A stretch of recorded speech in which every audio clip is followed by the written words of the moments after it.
Sir, తలనొప్పులు మనం జనరల్‌గా చూస్తూ ఉంటాం. ప్రతి తలనొప్పికి బ్రెయిన్ స్కాన్ అనేది అవసరం అంటారా?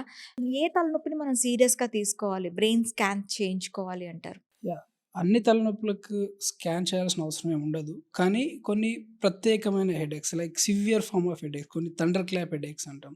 అలాంటివి ఎలా అంటే ఒక్కోసారి బ్లడ్ వెసల్ రప్చర్ అయిపోవడం వలనో, లేదంటే ఒక్కొక్కసారి ఎర్లీ మార్నింగ్ హెడేక్స్ పొద్దున లేసినప్పుడు కొన్నిసార్లు హెడేక్స్ వస్తుంటాయి. అవి గూడా కొంచెం మనము డెఫినిట్‌గా స్కాన్ జేసుకోవాల్సిన అవసరం ఉంటది. అలాగే హెడేక్‌తో పాటు అసోసియేటెడ్ ఫీవర్ గానీ, హ్మ్. లేకపోతే క్రానిక్ హెడేక్స్ ఎక్కువ రోజులు రిపీటెడ్‌గా రావడం అలాంటివి కూడా చూడొచ్చు. అసలు స్కాన్ ఎప్పుడు చేయాలనే విషయానికన్నా ముందు మనం అసలు హెడేక్ ఎందుకొస్తదనేది కూడా చూడాలి. అసలు హెడేక్‌లు ఎన్ని రకాలుంటాయి హ్మ్. అది కూడా మనం తెలుసుకోవడం ముఖ్యం.